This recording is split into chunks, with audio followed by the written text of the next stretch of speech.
저는 이제 바닷가가 제 고향이고 또 그 바닷가에서 어린 시절을 많이 보냈기 때문에 생선에 대해서는 너무 잘 알고 생선을 너무 좋아합니다.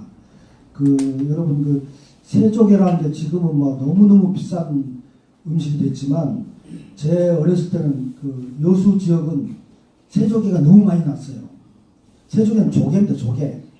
조개인데 조개의 소개가 꼬리 쪽이 새처럼 생겼다고 해서 새조개인데 그 새조개가 그때는 대중 음식이었어요. 너무 많이 잡히니까. 그래서 그걸 이렇게 시장에 가면은 새조개를 이렇게 제일 싸게 팔았는데 저희 어머니가 저한테 시장에 보내요. 뭘 좀 사오느라. 근데 아버지가 새조개를 좋아하시니까 그때가 가면 무더기 놓고 팔더라고요. 노인네들이. 제일 커가 보이는 거 몇 개 더 달라 그래가지고 제가 가져오는데 근데 그 새조개가 말하자면 잘 씻어가지고 그 된장국에 그리면 너무 맛있거든요. 근데 이거는 판매대에 놓고 이렇게 주물렀다가 이렇게 넣다 이렇게 때도 많이 묻어있고 그런 거예요.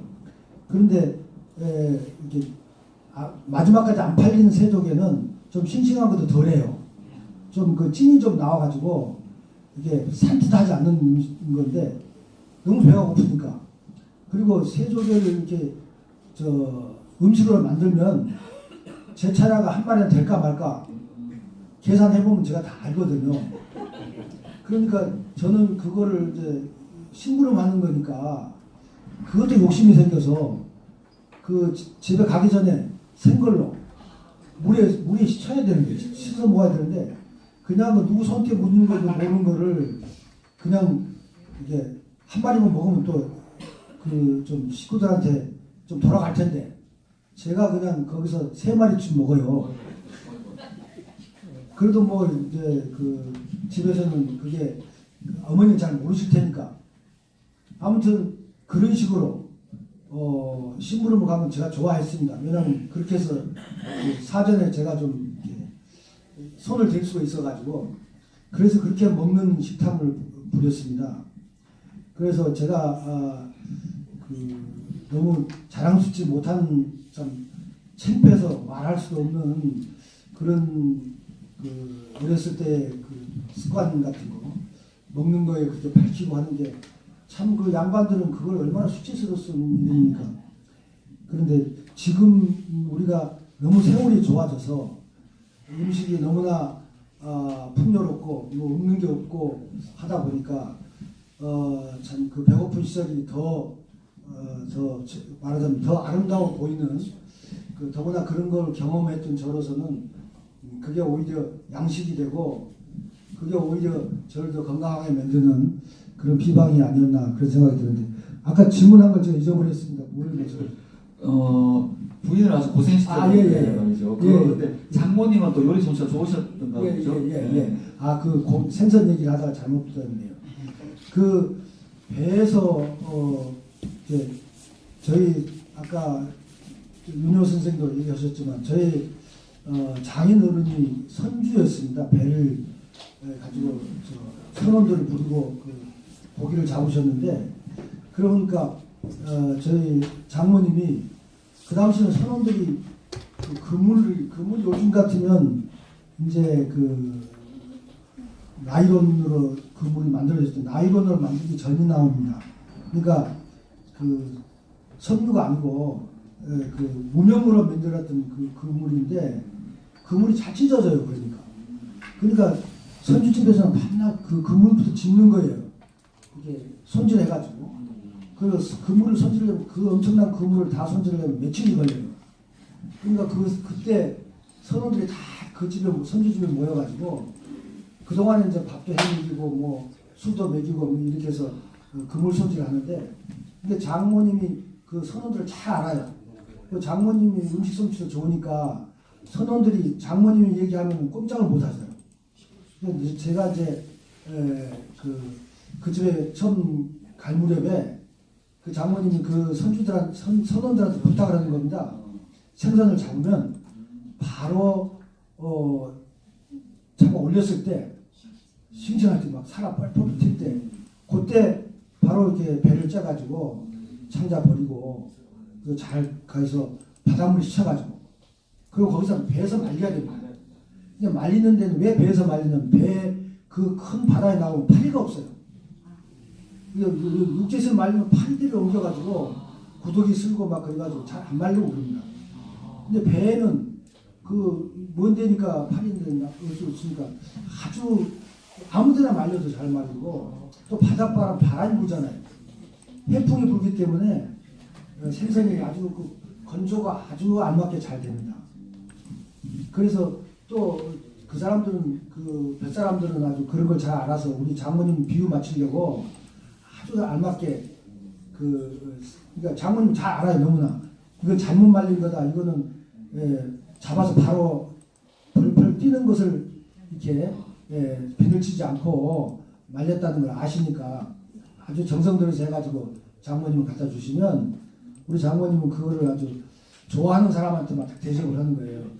제가 좀 많이 얻어먹었습니다. 근데 그거를 이렇게 밥에 찌는 거예요. 그 독일 사람도 제가 독일에 가서 그 사람들 만나보니까 그 굽는 것도 생선도 굽는 것도 그게 타니까 몸에 안 좋고 찌개를 하는 것도 소금이 많이 들어가서 몸에 안 좋고 제일 좋은 거는 찌는 거다. 그렇게 하더라고요. 찌려면 말라야 되거든요.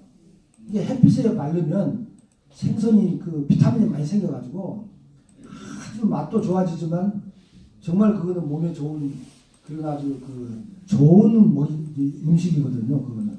그리고 지금 여러분들이 시장에 가서 마른 생선 사고 있는데 그 마른 생선 그런 맛이 없어요. 다 팔다가 남은 것을 말린다든가 그렇게 바다에서 말린 게 아니고 배에서 말린 게 아니고 가져다가 육지에서 말리다 보니까 그런 해풍이라든가 이런 것도 제대로 쐬지 못해서 그런 맛이 안 납니다. 근데 그거를 저는 이게 콩잎에 싸서 그걸 먹어보니까 아주 저희 장모님이 그 콩잎에다가 된장에다 콩잎을 넣어가지고 콩잎이랑 깻잎하고 좀 달라요. 뻣뻣합니다. 뻣뻣하고 그 짠내가 나면서 약간 털으면서 그 고기 향을 아주 잘 버물러 주더라고요.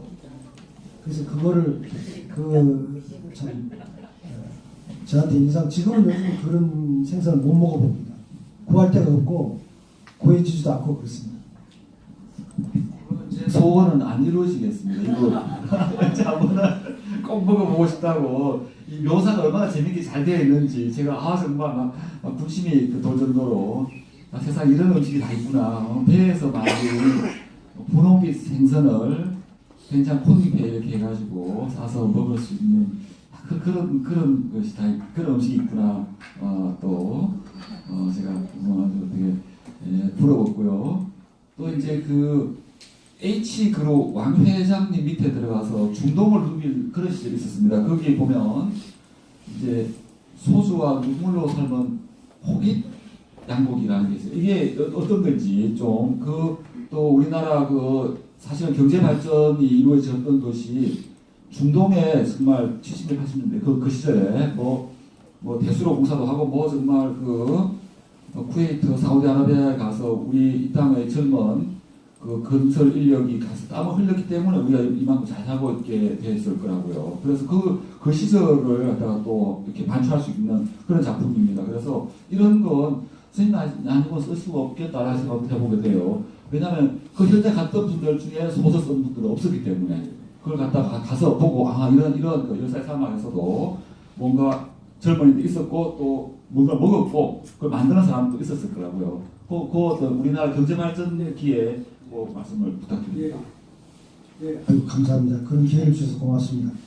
저는 그 중동의 양고기에 대해서 쓸 때는 제가 앞에서도 제 부끄러운 걸 다 고백했듯이 제가 어떻게 그 큰 현대라는 회사에 들어가게 됐는지 그 연유를 좀 밝혀내야 되겠다는 생각에 제가 마치 시험을 보고 들어간 것도 아니고 제가 뭘 그 기업에 기여할 수 있는 그런 뭘 자질을 갖고 있어서 그 회사에 들어간 게 아니고 참 이 굴곡 있는 우리 근대사의 어떤 사건 그 사건에 어떻게 제가 소리와 끼껴듯이 끼어들어가서 행운의 그런 기회를 잡게 됐다는 거를 제가 밝혀내기 위해서 저는 이런 사람입니다. 이게 자랑스럽지 않는 사람이다라는 걸 밝히기 위해서 그 대목을 썼습니다.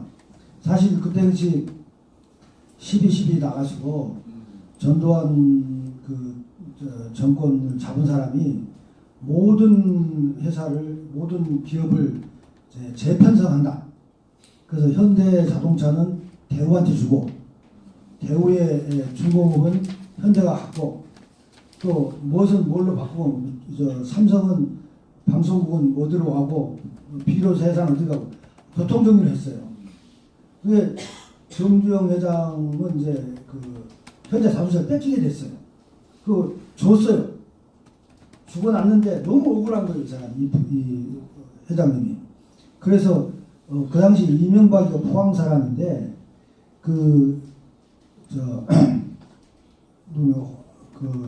포항 사람 중에 전두환의 수석 비서관이 있었습니다. 그 사람 이름이 갑자기 생각 안 나요. 그 사람을 이명박이가 그걸 해결해 주기로 자기 왕 회장을 위해서 그 선배를 찾아가가지고 이거 좀 해결해 다오. 그래서 그 사람이 중간에 들어서서 그 정주영의 그 자동차를 해결해 주는 과정이 있었습니다. 그러기 전에 정주영 회장 그 종합계획실에서 홍보 요원을 하나 뽑았게 됐어요. 근데 종합계획실 회장의 비서실이나 마찬가지였어요. 홍보 요원을 하나 뽑기 위해서 간부 사원을 모집해라 하니까 이제 여러 군데서 이력서를 받았어요. 근데 제가 누가 저한테 현대하고 아는 사람이 하나 있어가지고 저도 하나 내라 그러더라고요. 나이가 맞으니까 간부 사원을 나이가 맞으니까. 그래 저는 현대라는 데는 생각도 못 해보고 그런데 내가 들어갈 그런 실력이 없는 거예요 제가. 그래서 이력서를 한 내긴 냈습니다. 그랬는데 갑자기 저한테 면접을 보라고 오라는 거예요. 그 넥타이 메고 아침에 몇 시에 나오라 그러더라고요. 그래서 나는 당연히 나 같은 사람 들어갈 누가 나를 아는 사람이 끼워주는 것도 아니고 그래 이상하다 하면서 갔거든요. 현대가 그때 광화문에 있을 때입니다. 갔더니 저한테 당장에 인사과에 가서 저걸 하라는 거예요. 서류 가져와서 입사 서류 내라는 거예요. 면접도 안 하고 이런 게 있나 내가 왜 뭐 때문에 아무것도 안 했는데 어떻게 갑자기 이렇게 임명이 됐나 알고 봤더니 이게 이분이 정주영 회장이 이제 전두환이가 너는 이제 당신 나이가 많으니까 그만 이제 현업에서 떠나서 이제 여생을 보내라. 직장에서 현대에서 빠져라. 이렇게 그렇게 권유를 한 모양이에요. 이분은 그 당시에 그러려면 홍보 요원을 서류를 보다 보니까 이력서를 보다 보니까 나는 동아일보 시청에 당선 이런 게 있거든요. 이놈은 이게 내가 그냥 회사 그만두고 내가 뭘 하려면 해고를 얼른 써야 되는데 이놈 부르면 괜찮구나. 저를 찍은 거죠. 그러니까 저는 홍보 요원으로서 한 자질이 없는데 저 같은 사람은 들어갈 건덕지가 없는데 정주영 회장이 그 순간에 이 양반이 이 사람을 뽑아라. 무조건 다른 사람은 서울대학 나오고 이게 고려연대 나온 사람은 다 빼버리고 제 걸 뽑아준 거예요. 그랬는데 막상 뽑아놨어요. 제가 이제 서류랑 다 갖다 주고 임명이 됐는데 과장으로 제가 채용이 됐더라고요. 근데 다음 날 이제 현대자동차를 다시 찾고 정주영 회장이 현업에서 안 나가도 되게끔 됐어요. 근데 저는 소용이 없어진 거예요. 그 양반한테는. 제가 얼마나 운이 좋습니까? 그래서 현대에 발을 붙이게 됐고 현대 발 붙이다만도 아니라 세계 그 당시 현대가 엄청난 삼성을 앞질렀습니다. 그 당시는 1등 기업이 현대고 그 다음에 2위가 삼성이었어요. 그런데 그 많은 현장, 사우디아라비아, 쿠웨이트, 중동뿐만 아니고 유럽에도 또 카나다에도 카나다 자동차 포니가 생산을 하고 있었습니다. 그 현장을 다 제가 돌 수 있는 그런 기회가 있었습니다. 그런 게 저한테 와요. 저는 사실 좀 부끄럽지만 그 현대에서는 어느 회사나 다 마찬가지겠습니다만은 승진을 시키기 위해서는 영어 시험을 늘 봤어요. 1년에 한 번씩 영어 시험을 봐가지고 그 영어 시험에 통과를 해야 말하자면 승진을 했거든요. 근데 저는 영어 시험 한 번도 안 봤어요. 영어 시험을 보면 저는 실력이 들통이 날 텐데, 그러니까 처음에 언제 시험 본다고 인사부에서 연락이 오면은 그때 내가 다른 말하자면 요령을 불려서 출장을 가든지 뭐해서 빠져요. 그러면 그 다음에 2차 빠진 사람 2차 또 시험이 있습니다. 날짜가 정해지면 그것도 빠져요. 3차 되면 한 대여섯 명 남아요 이제. 그런데 제가 도저히 안 되겠더라고요. 그래서 종합기획실장 하던 분을 찾아가서 나는 영어를 못한다.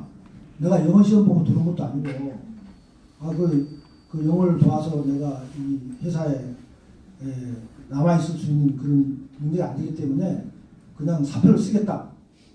이랬더니 그런 얘기죠. 저는 이제 바닷가가 제 고향이고 또 그 바닷가에서 어린 시절을 많이 보냈기 때문에 생선에 대해서는 너무 잘 알고 생선을 너무 좋아합니다. 여러분 새조개라는 게 지금은 너무너무 비싼 음식이 됐지만 제 어렸을 때는 여수 지역은 새조개가 너무 많이 났어요. 새조개는 조개입니다. 조개인데 조개의 소개가 꼬리 쪽이 새처럼 생겼다고 해서 새조개인데 그 새조개가 그때는 대중 음식이었어요. 너무 많이 잡히니까. 그래서 그걸 이렇게 시장에 가면은 새조개를 이렇게 제일 싸게 팔았는데 저희 어머니가 저한테 시장에 보내요. 뭘 좀 사오느라. 그런데 아버지가 새조개를 좋아하시니까 그때가 가면 무더기 놓고 팔더라고요. 노인네들이. 제일 크고 보이는 거 몇 개 더 달라 그래가지고 제가 가져오는데, 그런데 그 새조개가 말하자면 잘 씻어가지고 그 된장국에 그리면 너무 맛있거든요. 근데 이거는 판매대에 놓고 이렇게 주물렀다가 이렇게 놓다 이렇게 해서 때도 많이 묻어있고 그런 거예요. 그런데 이게 마지막까지 안 팔리는 새조개는 좀 싱싱한 것도 덜해요.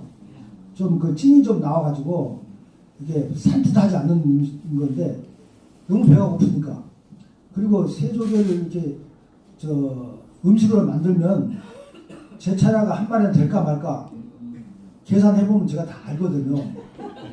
그러니까 저는 그거를 이제 심부름 하는 거니까 그것도 욕심이 생겨서 집에 가기 전에 생걸로 물에 씻어야 되는데 씻어서 먹어야 되는데 그냥 누구 손때 묻는 것도 모르는 거를 그냥 이게 한 마리만 먹으면 또 좀 식구들한테 좀 돌아갈 텐데 제가 그냥 거기서 3마리쯤 먹어요.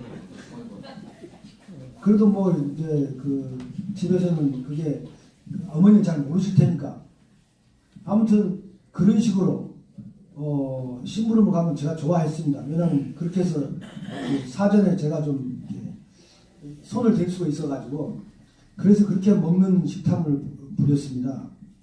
그래서 제가 너무 자랑스럽지 못한 참 창피해서 말할 수도 없는 그런 어렸을 때 습관 같은 거 먹는 거에 그렇게 밝히고 하는 게 참 양반들은 그걸 얼마나 수치스러운 일입니까. 그런데 지금 우리가 너무 세월이 좋아져서 음식이 너무나 풍요롭고 없는 게 없고 하다 보니까 참 배고픈 시절이 더 말하자면 더 아름다워 보이는 더구나 그런 걸 경험했던 저로서는 그게 오히려 양식이 되고 그게 오히려 저를 더 건강하게 만드는 그런 비방이 아니었나 그런 생각이 드는데 아까 질문한 걸 제가 잊어버렸습니다. 모르겠어요. 부인을 아주 고생시켰는데 말이죠. 예, 예. 근데 장모님은 또 요리 솜씨가 좋으셨던가 보죠? 예. 아, 그 생선 얘기를 하다가 잘못 들었네요. 그 배에서 이제 저희 아까 윤효 선생도 얘기하셨지만 저희 장인 어른이 선주였습니다. 배를 가지고 선원들을 부리고 그 고기를 잡으셨는데 그러니까 저희 장모님이 그 당시는 선원들이 그 그물 요즘 같으면 이제 그 나이론으로 그물이 만들어졌던 나이론으로 만들기 전이 나옵니다. 그러니까 그 섬유가 아니고 그 무명으로 만들었던 그 그물인데 그물이 잘 찢어져요. 그러니까 선주집에서는 밤낮 그 그물부터 짚는 거예요. 이게 손질해가지고 그 그물을 손질하려면 그 엄청난 그물을 다 손질하려면 며칠이 걸려요. 그러니까 그때 선원들이 다 그 집에 선주집에 모여가지고 그 동안에 이제 밥도 해먹이고 뭐 술도 먹이고 뭐 이렇게 해서 그물 손질하는데 이게 장모님이 그 선원들을 잘 알아요. 그 장모님이 음식 솜씨도 좋으니까 선원들이 장모님이 얘기하면 꼼짝을 못 하잖아요. 제가 이제 그 집에 처음 갈 무렵에 그 장모님이 그 선원들한테 부탁을 하는 겁니다. 생선을 잡으면 바로 잡아 올렸을 때 싱싱할 때 막 살아 펄펄 튈 때 그때 바로 이렇게 배를 째가지고 창자 버리고 잘 가서 바닷물 씻어가지고 그리고 거기서 배에서 말려야 됩니다. 이제 말리는 데는 왜 배에서 말리는 배 그 큰 바다에 나오면 파리가 없어요. 육지에서 말리면 파리들이 옮겨가지고 구더기 쓸고 막 그래가지고 잘 안 말리고 그럽니다. 근데 배에는 그 먼 데니까 파리인데 넣을 수 없으니까 아주 아무데나 말려도 잘 말리고 또 바닷바람 바람이 불잖아요. 해풍이 불기 때문에 생선이 아주 그 건조가 아주 알맞게 잘 됩니다. 그래서 또 그 사람들은 그 뱃사람들은 아주 그런 걸 잘 알아서 우리 장모님 비유 맞추려고 아주 알맞게 그러니까 장모님 잘 알아요. 너무나 이건 잘못 말린 거다. 이거는 잡아서 바로 펄펄 뛰는 것을 이렇게 비늘 치지 않고 말렸다는 걸 아시니까 아주 정성 들여서 해가지고 장모님을 갖다 주시면 우리 장모님은 그거를 아주 좋아하는 사람한테 막 대접을 하는 거예요. 제가 좀 많이 얻어먹었습니다.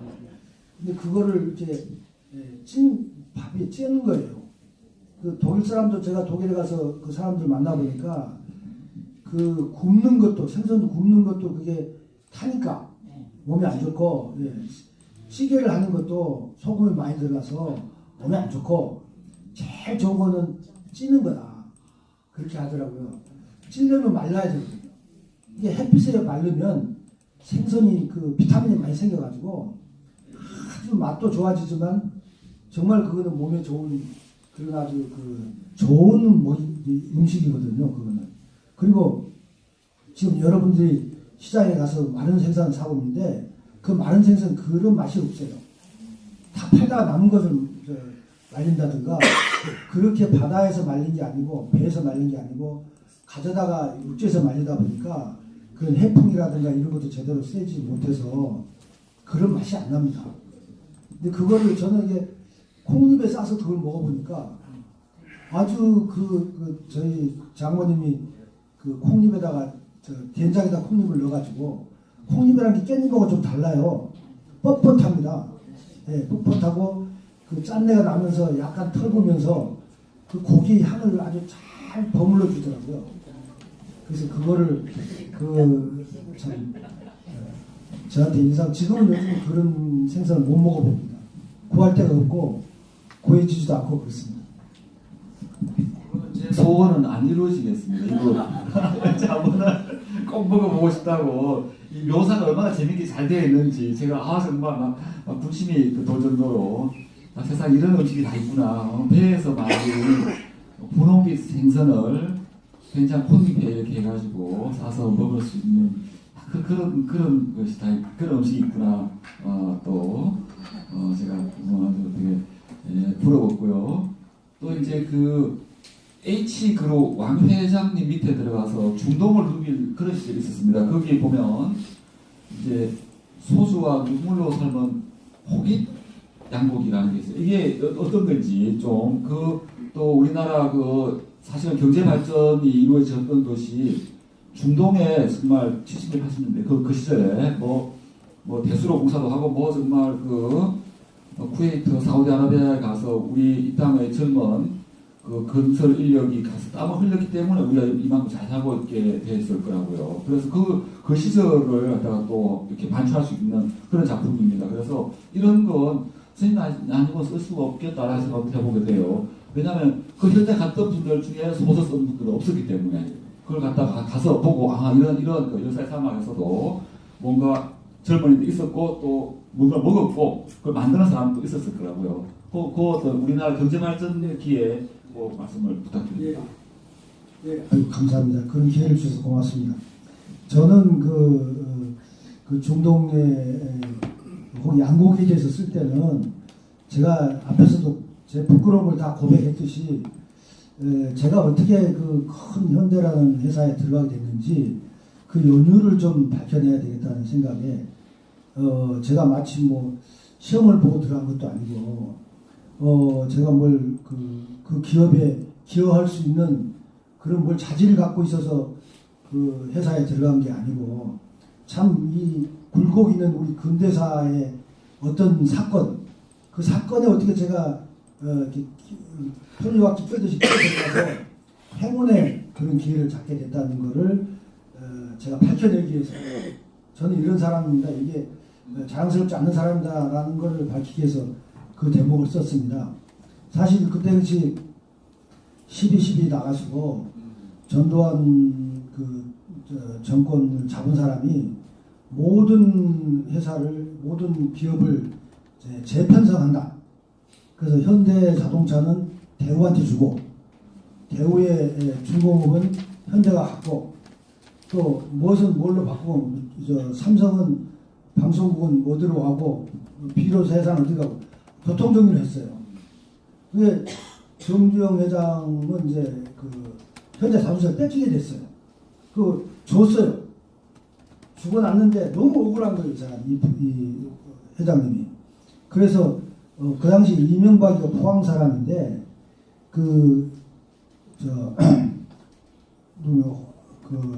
포항 사람 중에 전두환의 수석 비서관이 있었습니다. 그 사람 이름이 갑자기 생각나요. 그 사람을 이명박이가 그걸 해결해 주기로 자기 왕 회장을 위해서 그 선배를 찾아가가지고 이것 좀 해결해 다오. 그래서 그 사람이 중간에 들어서서 정주영의 자동차를 해결해 주는 과정이 있었습니다. 그러기 전에 정주영 회장 종합계획실에서 홍보 요원을 하나 뽑았게 됐어요. 근데 종합계획실 회장의 비서실이나 마찬가지였어요.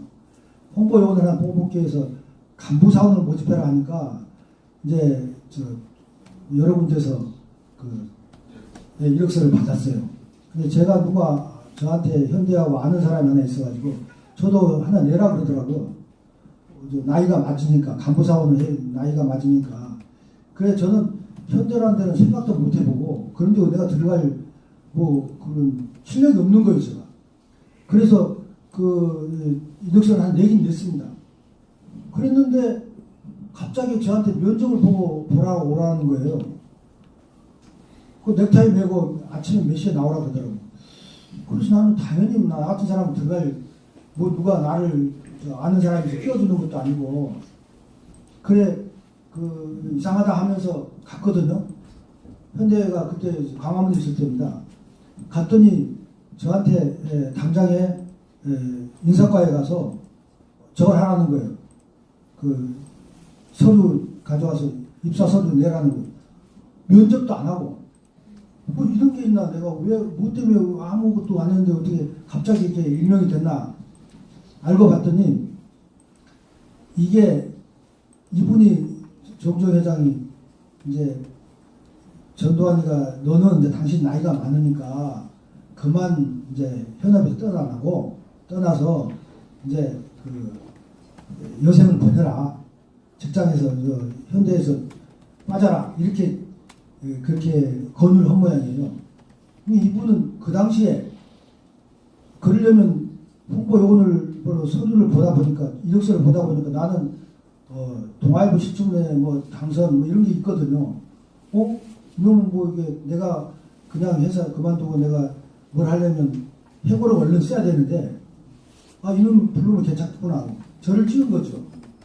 그러니까 저는 그 홍보 요원으로서 아무 자질이 없는데 저 같은 사람은 들어갈 건덕지가 없는데 정주영 회장이 그 순간에 이 양반이 이 사람을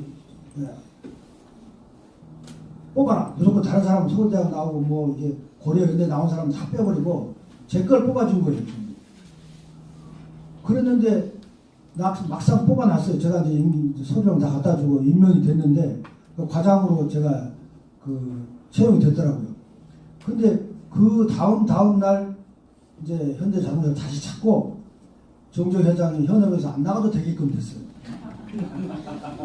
근데 저는 소용이 없어진 거예요. 그 양반한테는.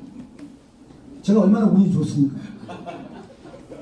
그래서 그 현대에 발을 붙이게 됐고, 그 현대 발 붙이다만도 아니라 그 세계 그 당시 현대가 엄청난 그 삼성을 앞질렀습니다. 그 당시는 1등 기업이 현대고 그 다음에 2위가 삼성이었어요.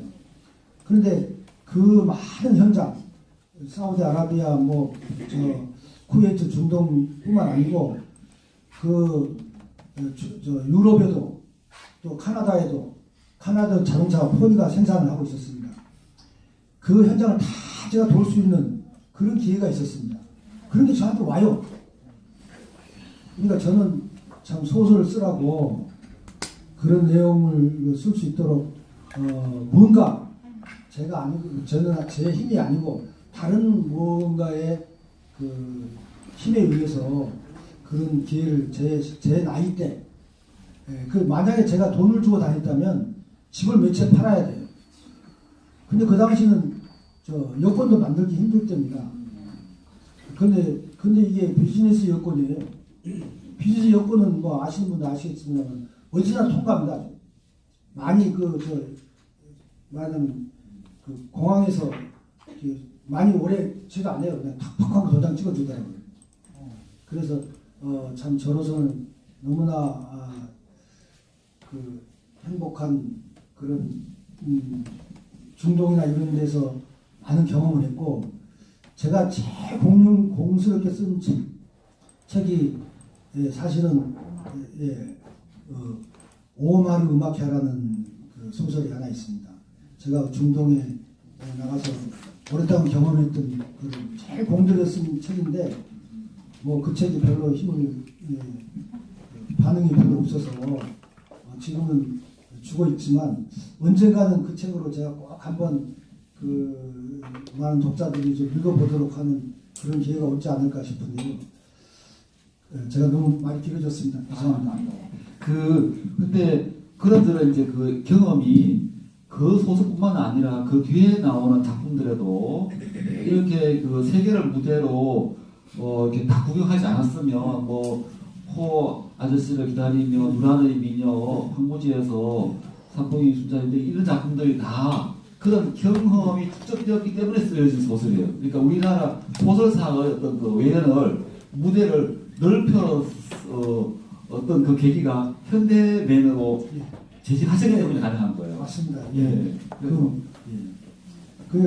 그런데 정주영 왕 회장님께서 그 많은 돈을 들여서 저를 이렇게 훈련을 시켜주셔서 지금 저도 참 너무너무 감사하다고 생각하는데, 그런데 제가 또 큰 일을 저지른 적이 있지 않습니까? 돈항저라는 소설을 써가지고 제가 그분한테 말하자면 쫓겨나게 돼서 그 분풀이를 또 제가 정주영 회장한테 해가지고 참 부도덕한 사람으로 낙인찍히게 됐습니다. 어떤 면에서 제가 그런 것들을 좀 뭔가 제 나름대로 저도 그렇게 양식 있는 사람이 되기 위해서 지금 열심히 제가 갖고 있던 그때의 그 축적된 것들을 가지고 좀 소설을 써야 되지 않겠느냐. 지금 뭐 다 아시다시피 제가 만약 소설 안 썼으면 이 나이에 내가 뭘 했을까 참 감사하다는 생각을 하고 있습니다. 그 감사함 중에 여러 사람들이 많지만 그 중에 한 분이 또 현대의 정주영 회장이 아닌가 그렇게 말씀을 드리고 싶습니다. 예, 그리고 또 이 용서를 빌어야 될 분이 사모님 아니실까요? 예, 근데 이제 소설가가 대체로 이제 그 백송이 현대 아마 들어가기 전까지만 하더라도 그 어떤 수익 일정하지도 않고 확실한 직업이 있었던 것도 아니고 그래서 상당히 좀 그 부인을 고생시킨 건 아닌가. 그래서 그 아주 그런 얘기가 나오는 소설이 있습니다. 그것도 좀 말씀을 드리겠습니다. 자꾸 제 얘기만 해서 죄송합니다. 근데 저는 신춘문예 그 당선을 하고 정말 작가가 되고 싶어서 좀 사실 남들보다는 더 빛나게 데뷔를 했기 때문에 그거를 잘 다듬어서 작가 생활을 했어야 되는데 제가 그걸 못했습니다. 왜냐하면 제가 이제 가족의 그 가장이 되니까 이 사람들 우리 가족을 제가 이렇게 책임을 지려니까 직장 생활을 안 하면 안 됐어요. 그래서 가족계획협회라고 그 정을병 선생이 있었던 그 회사에 제가 들어가서 거기서 열심히 일했습니다. 지금 시조 쓰는 윤금초 선생이랑 같이 그 회사에서 거의 한 십몇 년 같이 일했고 또 가족계획연구원이라는 데가 부광동에 그 회사가 있는데 그 방관 반민단체입니다. 거기서도 보건사업 그런 준공무원으로 제가 또 몇십 년 같이 일을 했습니다. 그래서 한 번도 그리고 이제 잠시 이제 쉴 때 한 2개월인가 3개월인가 쉬고 있을 때 이제 내 친구가 현대 그 이력서를 내보라고 해가지고 현도로 바로 들어갔기 때문에 저는 한 번도 쉬어본 적이 없었어요. 매달 월급을 받았습니다. 그래서 그러느라고 소설을 못 썼어요. 그러다가 이제 현대 다닐 때도 직장생활 해야 되니까 글을 쓸 수가 있어야죠. 그래서 그때 못 쓴 것들이 그래서 제가 하도 제가 사는 거처 때문에 힘들었고 먹는 것 때문에 힘들었고 아주 힘들었기 때문에 그게 원한이 맺혀가지고 저의 가족들한테는 정말 잘 먹이고 좀 큰 집을 지어서 제가 빨리 내 친구들 중에서 제일 내가 어려운 형편인데도 제일 먼저 제가 집을 지었고 집들이를 맨 처음에 했습니다. 내 친구들이 나보다 더 좋은 환경에 살았던 친구들이 먼저 제가 하는 집들이에 처음으로 왔어요. 그렇게 아주 입을 악물고 제가 그런 사회인으로서 가족을 책임지는 일에 정말 최선을 다한 일이 있습니다. 저만 계속 질문하고 있는데 여기 또 계시는 선생님들 또 소설 보신 분들도 질문할 것도 많을 것 같은데 이렇게 손들어서 이렇게 질문도 해주시면 또 계속 하겠습니다. 아니 제가 황명경 선생님하고 배동환 선생님하고 한 번씩 기회를 주셨으면 좋겠습니다.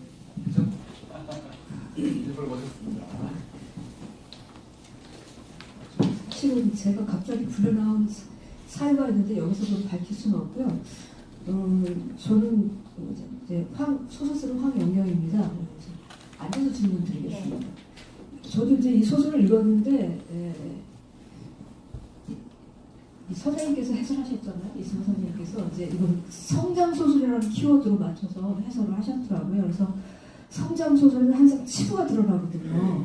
근데 이런 치부가 드러나는데 이것이 선생님이 그 작가 한 사람만의 치부라고 말하기 좀 그렇고 우리가 모두 이제 집단적으로 기억해야 될 어떤 음식사라든가 역사라든가 이것을 선생님께서 뭉뚱그려서 대표적으로 써주신 것 같은 느낌이 들었고요. 그리고 이제 제가 또 느낀 것은 이게 다 우리 근세사의 역사거든요. 근세사에서 현대로 넘어올 때 역사인데 그것을 그 서사를 쓰시면서 음식 이야기는 고명으로 얹은 것 같은 그런 느낌을 받았어요. 그래서 저는 이제 다른 이야기는 다 나왔고 선생님께 질문을 드리고 싶은 것은 보통 우리가 이제 성장 소설하면 작가들이 등단해서 한 중견이나 그 중견 이전에 쓰기 마련이거든요. 근데 선생님은 왜 이렇게 말년에 쓰셔서 저는 이제 그 에드워드 사이드의 그 말년의 양식이라는 개념으로 봤거든요. 보통 이제 선생님 정도 되면은 굉장히 자연의 순리에 따르고 모범이 되는 우리한테 어떤 교훈이 되는 그런 소설을 쓰거나 그런 활동을 하시는데 선생님이 여태까지 해오신 그런 양식에서 벗어나서 나를 이렇게 터뜨리는 그런 작품을 써서 저는 말년의 양식으로 개념으로 봤거든요. 그걸 선생님이 의도하셨는지 아니면 그걸 좀 궁금했었어요. 거기에 대해서 자꾸 말씀 듣고 싶지. 사실은 제가 좀 젊었을 때는 제 삶 자체가 부끄러웠기 때문에 성장 소설이라는 거는 저도 쓰고 싶었지만 제가 쓸 게 없더라고요. 좀 자랑스러울 게 하나도 없고 쓴다면 지금 같은 그런 글밖에 되지 않기 때문에 그때만 해도 제가 나는 이런 성장 소설은 끝까지 쓰지 않으리라.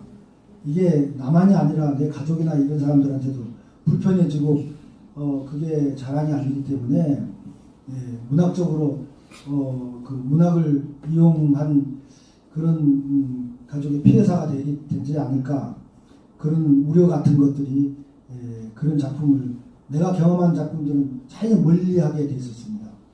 근데 이제 다 이제 지나고 내일 모레 80이 된다고 보니까 이거는 그냥 그렇게 해서 없앨 수는 없다는 생각이 들더라고요. 문득 지금 사실은 그 다른 작품을 다 쓰도록 상당히 많이 써놨었어요. 그런데 그 쓰다가 보니까 아니야, 내가 80이 다 돼가는데 내 얘기도 좀 하나 써보자. 그래서 쓴 게 그 삼계탕 그 얘기 단편을 먼저 썼습니다. 그러다 보니까 그 뒤로 줄줄 이게 내 아픔이 막 나오는 거예요. 그래서 아니다.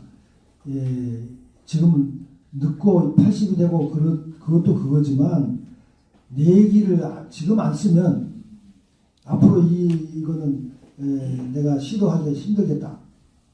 그래서 쓰기 시작했는데 참 쉽게 썼어요.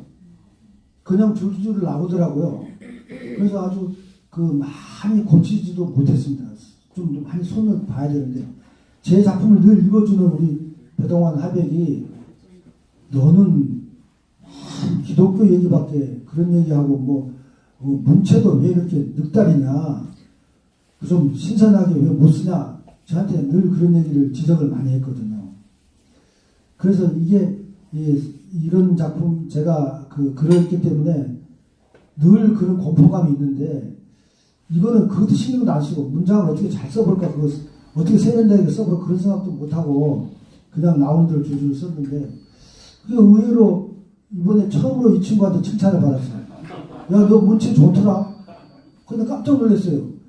그래서 권투 선수가 힘을 빼고 그 링에 오르면 쉽게 이긴다더니 이렇게 힘을 빼서 써야 되고 인자부터 좀 잘 쓸 것 같은 그런 생각도 들었습니다. 그리고 또 이 친구분 역사를 알고 계실 테니까. 백시송이를 1963년 서랍을 했습니다. 2000 석고대상식에서 만났습니다. 영화 얘기와 소설 얘기를 하는데 너무 배짱이 맞아서 그때부터 지금까지 60여 년 동안 같이 지내고 있습니다. 제가 여기에 온 것은 저는 문외한인데 그런 연유로 해서 오게 된 것이 아닌가 이렇게 생각합니다. 백시송 신작을 내면 늘 제가 제일 먼저 읽습니다. 읽고 참 친구기 때문에 지금 생각하면 무자비하게 비판을 했어요. 근데 저는 아직도 비판할 게 너무 많아요. 사실 이번에 쑥덕이라는 이 책을 읽고 여러분 다 같이 생각하시겠지만 결국 자기의 체험의 세계가 욕화되지 않으면은 감동을 줄 수 없다. 이건 오랫동안 자기 속에서 삭고 썩어서 이건 어찌할 수 없이 이승환 선생님 표현대로 자기 고백을 할 수밖에 없는 지경이 되었다. 이건 정말 철저하게 욕화된 것이다. 그래서 마치 생선을 막 잡아서 배점 위에 올려놨을 때 네 문장이 그것처럼 벌떡벌떡 뛰더라. 그런 얘기를 했습니다. 그래서 저는 처음으로 칭찬을 했어요. 저는 사실 그 전에 나온 작업들 단둘이 있을 때는 무자비하게 비판을 했어요. 제가 비판하는 것들은 아직도 제가 백시종 친구에게 기다리고 있다는 하나의 증표이기도 해요. 그래요. 리얼리즘이라는 소설의 진수는 이렇게 육화된 체험 세계이다. 저는 리얼리즘 소설을 사할로프의 조용한 동감을 읽고 난 다음에 그래 그 장대한 서사가 결국은 리얼리즘의 소설 하나의 소설의 하나의 형식이겠구나라고 생각했는데 사실은 마르케스의 100년 동안의 고독을 읽고는 야 이건 우리 백시종이가 써야 할 건데 마르케스 네가 쓴 거 아니야 그런 생각을 했어요. 백시종이 얘기한 대로 대가족이에요. 그리고 백시종이가 가지고 있는 사실 본성 그 본성은 여러 번 얘기를 대표해서 했지만 광주라는 도시 또 여수라는 도시 그런 전쟁과 가난과 이런 핍박받는 삶 속에서 형성된 본질이에요. 그러하면서 또한 그 자신이 갖고 있는 어떤 특질들이 있어요. 저는 그것들이 그나마 잘 표현이 만들어진 것이 이번에 쑥덕이다 이렇게 봐요. 사실 그 전에도 그런 어떤 제약이 없이 써진 작업들이 있었어요. 쑥덕에도 얼핏 등장하지만 아버지와 리어커 그 은행 수의를 하시는 아버지가 시내에서 술 마시고 들어올 때 그 많은 형제들이 리어커에다 아버지를 싣고 돌아오는 얘기 아주 짤막한 얘기가 있어요. 그 다음에 또 잘 많이 안 알려진 듯 하지만은 그야말로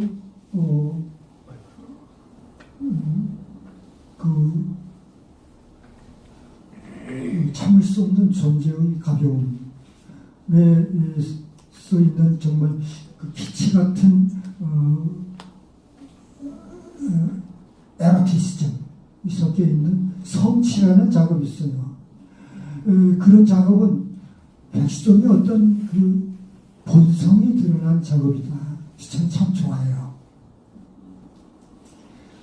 저는 백시종이가 백시종 자체로 뭉쳐져 있다고 얘기할 수밖에 없는 종교, 특히 이 가족 전체가 모태 신앙을 갖고 있는 것처럼 기독교 집안이에요. 그 많은 집안, 최근에 손주의 손주까지 정손주까지도 정말 종교의 세례를 받고 근데 저는 백시종 문학에서 지금 백시종이 장로예요. 굉장하죠. 기독교에서.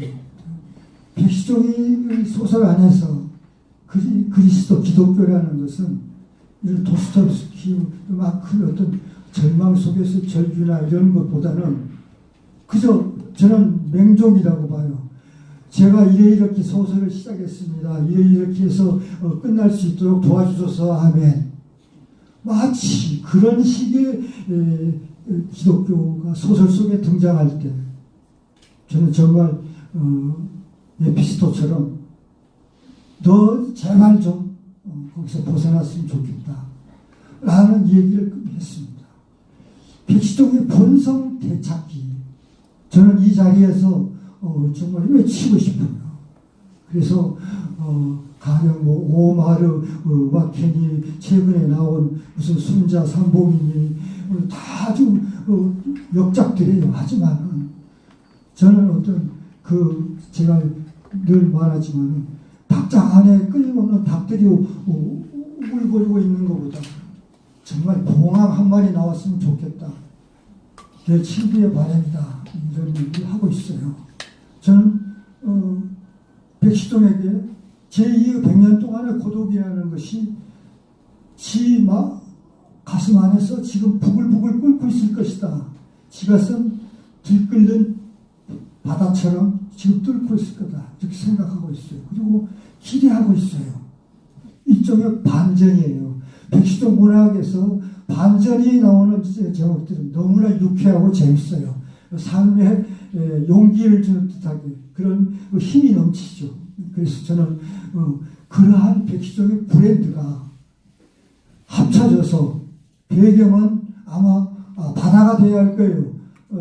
밀림이 된다면은 마르케스 흉내 낸다고 너무나 똑같이 될 수도 있으니까. 그런데 바다라면은 허가멜빌의 모비딕이나 해밍웨이의 노인과 바다만큼 바다는 잘 알고 있어요. 그래서 남해 바닷가에서 마누라도 건져내서 같이 지금 살고 있어요. 온전히 온 힘으로 바다 얘기에 침잠해질 수 있습니다. 바다를 배경으로 한 100년 동안의 고독이 분명히 지금 안에서 나올 수 있을 거예요. 굵고 있다. 저는 그렇게 생각하고 그 작품을 기대합니다. 너무 길어서 미안하고 죄송합니다. 예, 아주 우정 어린 그런 어떤 부탁을 또 후속 작품에 대한 기대가 이렇게 크시다는 걸 백성 선생님이 좀 가슴에 새기고 자, 여러분들이 갖고 계신 그 책자 쑥떡을 한번 이렇게 책에 날개를 보십시오. 쌤은 지금까지 67년에 이제 동아일보 대한일보 신춘문예 대표로 이렇게 되어 있습니다만 또 그 전에 이미 장편도 탈고하셨었고요. 자, 2007년부터 매년 여기 쭉 한번 작품 연도를 보십시오.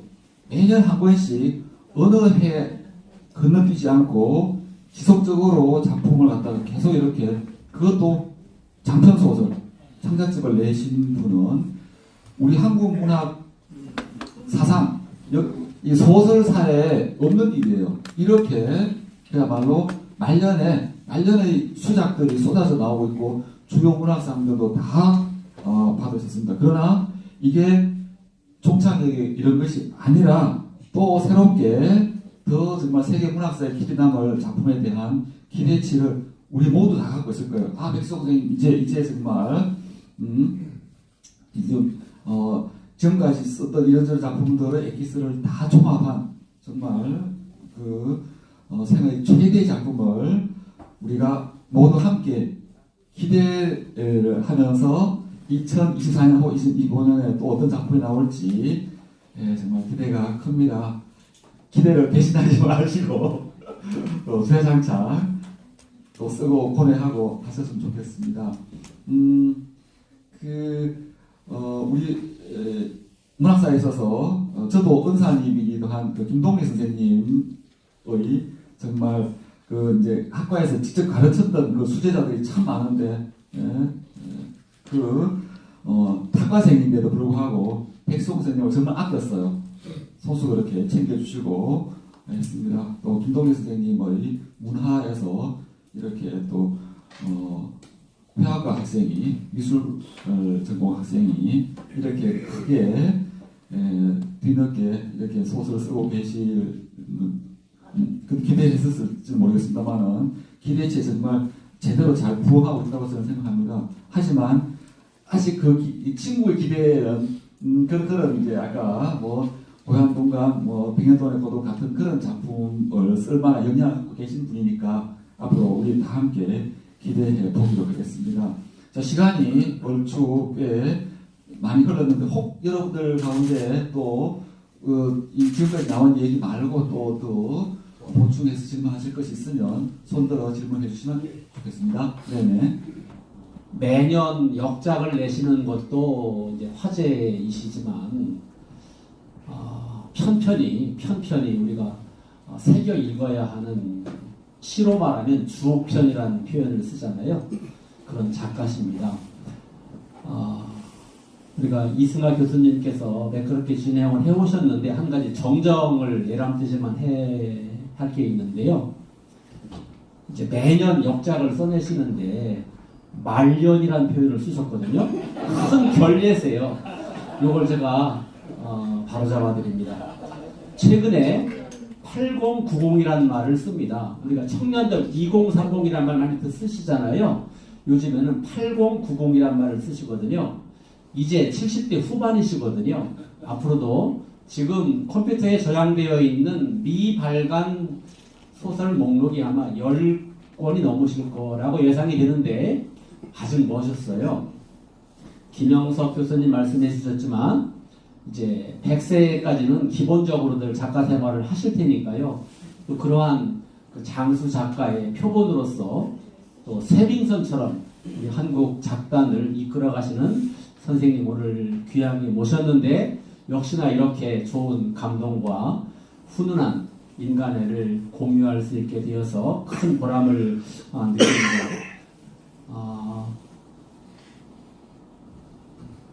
특별히 배동환 화가 교수님께 감사드립니다. 배 선생님의 애독자로서 1963년 사라벌 예술대학 2층 대상실에서 만나셨다 그랬는데요. 이 쑥덕에도 나옵니다. 그 성량리역으로 쌀가마니 짊어지러 갈 때 뭐 장발로 이제 갔던 그분이시죠? 네, 그러신 것 같습니다. 네, 우리 한국 문학을 특히 소설을 살찌우는 것은 작가의 몫이지만 작가 주변에 이렇게 작가를 응원하고 끌어주는 도반들이 많다는 것도 자랑이시고요. 우리 백시종 선생님 그 소설에도 그런 게 나오죠. 시종과 시명 중에 시종을 고르셨잖아요.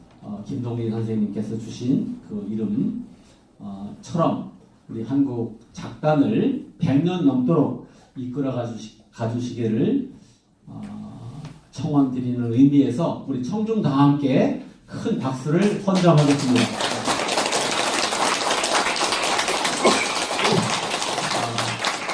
서울문학광장이 마련한 이 책 이 작가는 그 전에 이 작가를 말한다 수요 문학광장의 심화 버전입니다. 일반적인 작가론이 아니라 의미 있는 저작을 낸 작가에게 심층적인 접근을 통해서 그 작가와 함께 한국 문학의 행복을 공유하자 그런 의미였는데 오늘 참 보람 있는 시간이셨을 것 같습니다. 고맙습니다. 죄송합니다. 제가 마지막으로 한 말씀만 더 올리고 싶은데요. 저는 소설을 열심히 쓰고 있는데 사실은 요즘에 서점 책이 잘 안 팔리는 건 사실 아닙니까? 특히 소설은 더 안 팔리더라고요. 아무리 열심히 썼는데 책이 안 팔리면 너무 김이 빠져요.